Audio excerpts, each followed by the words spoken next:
Can you tell us how Cardine worked with the students and staff at Propaganda College? Well, Stefan, he didn't. He didn't. No, he didn't. I mean, I have no recollection of Cardine sitting and talking to a group of us except once, and that I can't place exactly in the chronology where when it was, but it would have to have been in the, say, in 50, 51, around that period. See, Cardine, I think that we get a bit of a misunderstanding of Cardine. He wasn't a theorist, in my view. That doesn't deny that he had an understanding of the apostolate that was profound, and the lay apostolate, I mean, of course, and that he had an understanding of how it should be put into practice.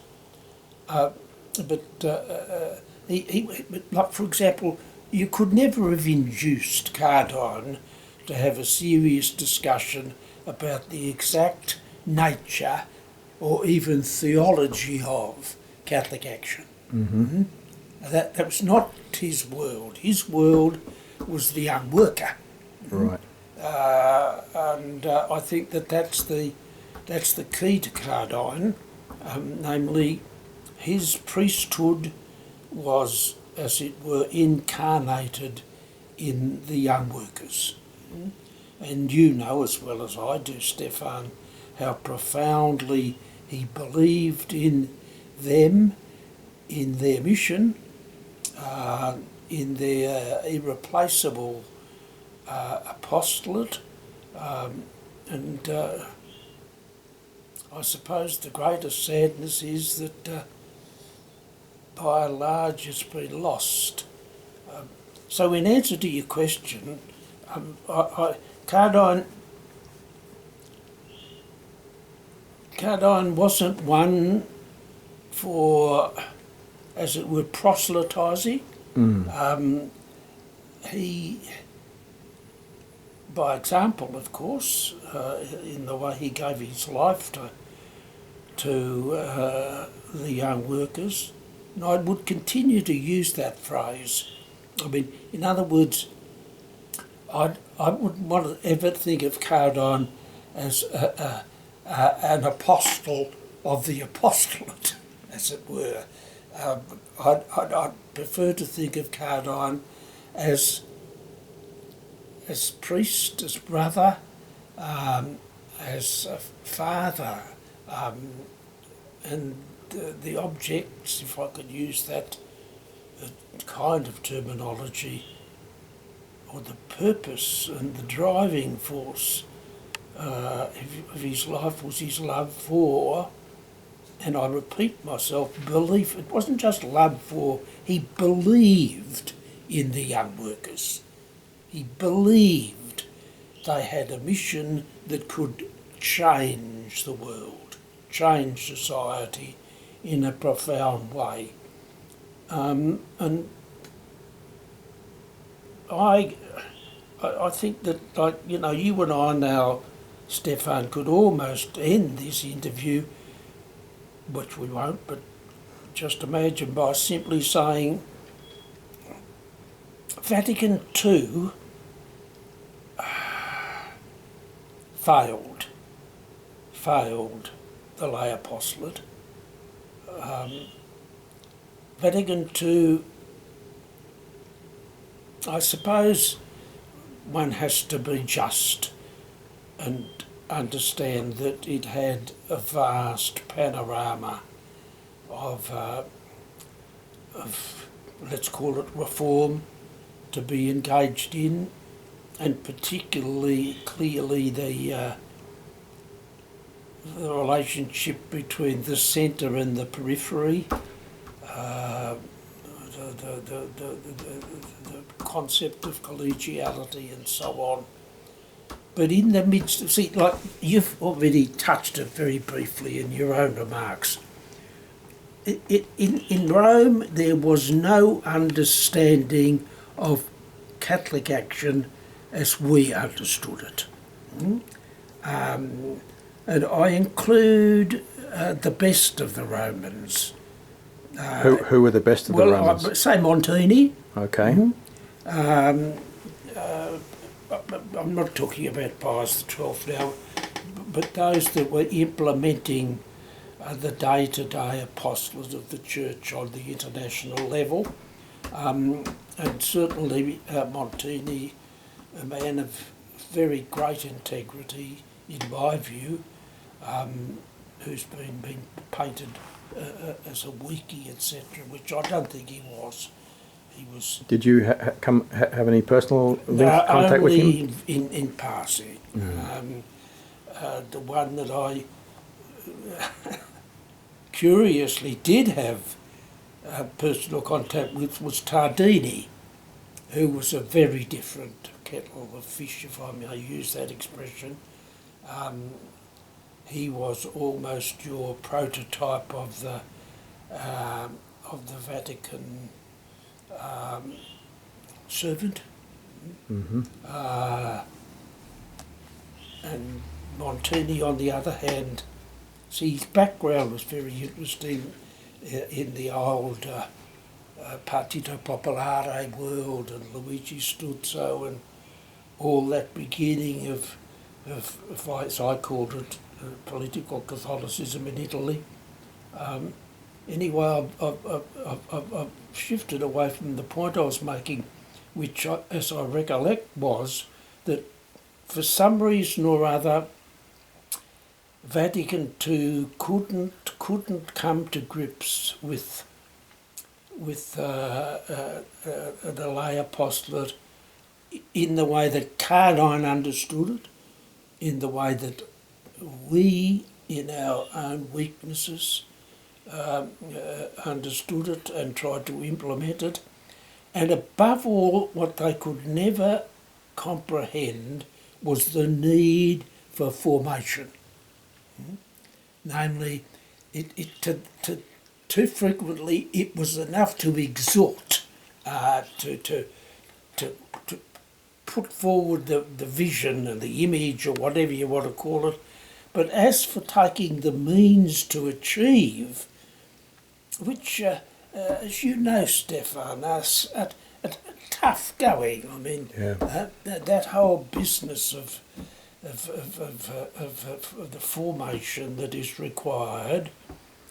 And see, even when the gift was there, namely of the simplest possible method of formation, entwined, of course, with the Gospels, entwined also with an understanding of self, the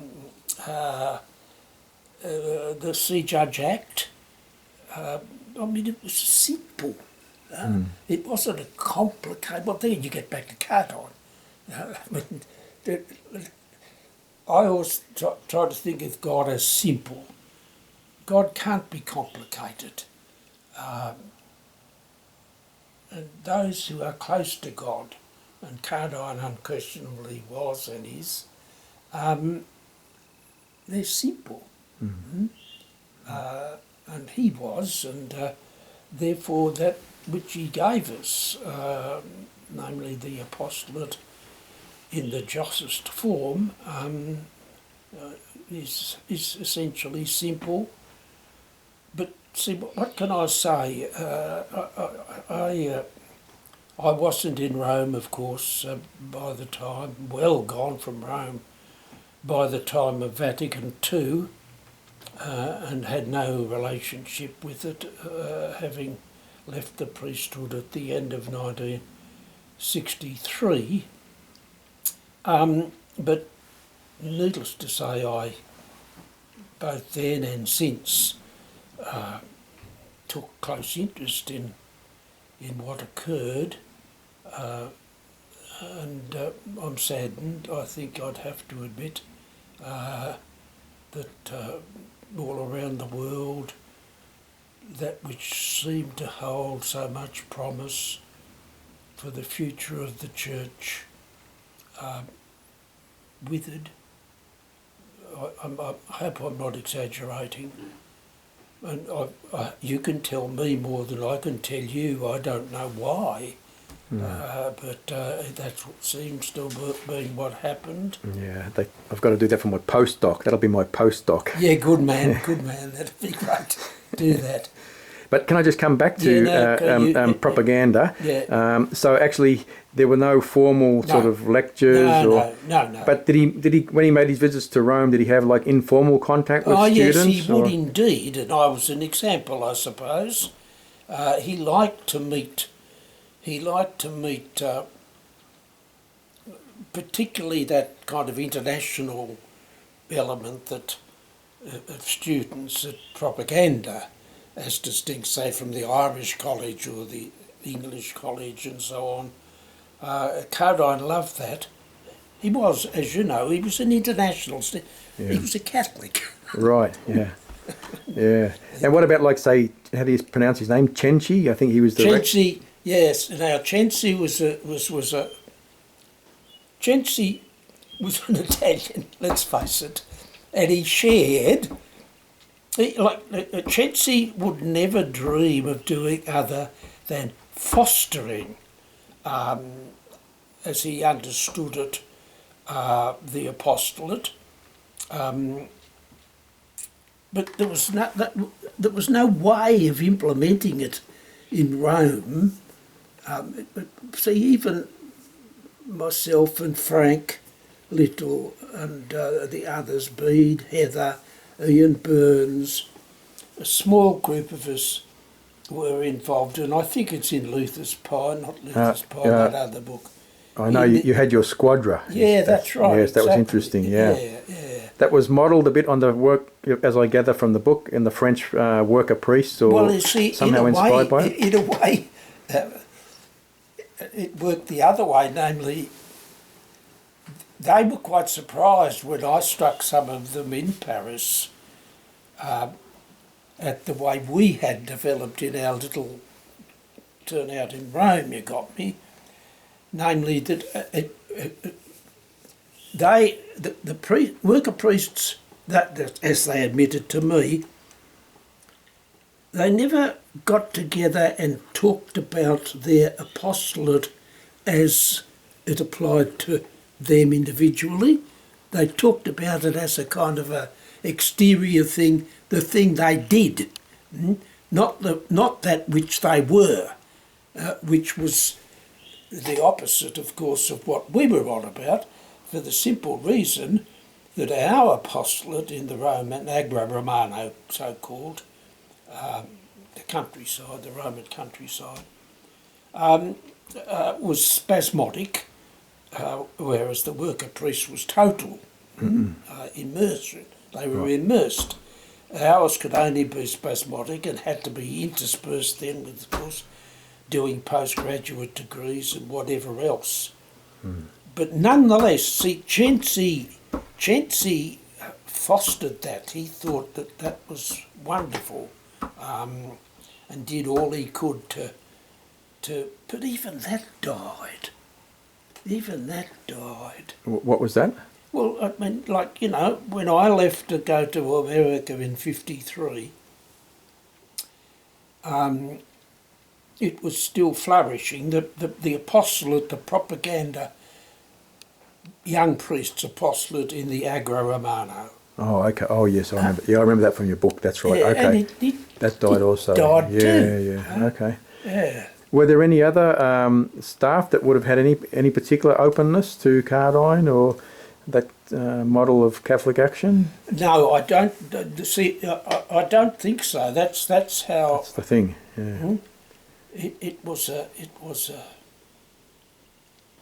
highly politicised world, of course, at that period that we're speaking of, and that was predominant, and the threat of communism, which, you know, I never discounted. I have to admit, I sorrowed over what happened in Australia with Bob and his movement and so on, but I never discounted the necessity of